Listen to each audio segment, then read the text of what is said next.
Saint মার্টিনের ডাকাতি। দ্বীপের জনবসতি শুরু থেকে এ পর্যন্ত কখনো ডাকাতি হয়নি। আজকে রাতেই দ্বীপে সর্বপ্রথম ডাকাতি হল।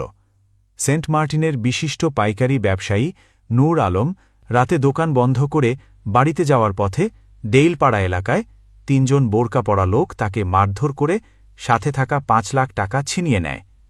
এরকম ডাকাতি দ্বীপে আগে কখনো ঘটেনি, এমনকি আমরা কখনো কল্পনাও করিনি।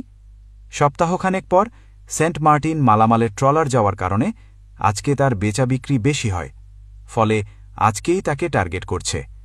বেশ কিছুদিন ধরেই দ্বীপে চুরির প্রবণতা বৃদ্ধি পেয়েছে। চোরহীন এলাকা হিসেবে সেন্ট মার্টিনের একটা সুনাম ছিল, যা দ্বীপের ভয়াবহ আর্থিক সংকটের কারণে নষ্ট হয়ে গেছে। আজকে আবার দ্বীপে প্রথম ডাকাতি হল।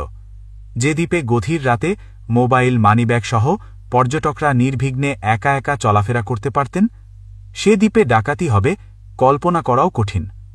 দ্বীপের অর্থনৈতিক অবস্থা কী রকম শোচনীয় হলে এমন অকল্পনীয় কাজ হয়, সেটা অনুমেয়। সামনে দ্বীপবাসীর কপালে কি আছে, একমাত্র আল্লাহ জানে। একজন মানুষের একগুঁয়েমি ও অপরিপক্ষ সিদ্ধান্তের ফলে আজ সেন্ট মার্টিন জাহান্নামে পরিণত হয়েছে। ভয়াবহ আর্থিক সংকটের পাশাপাশি এখন মানুষের মনে আতঙ্কও শুরু হয়ে গেল।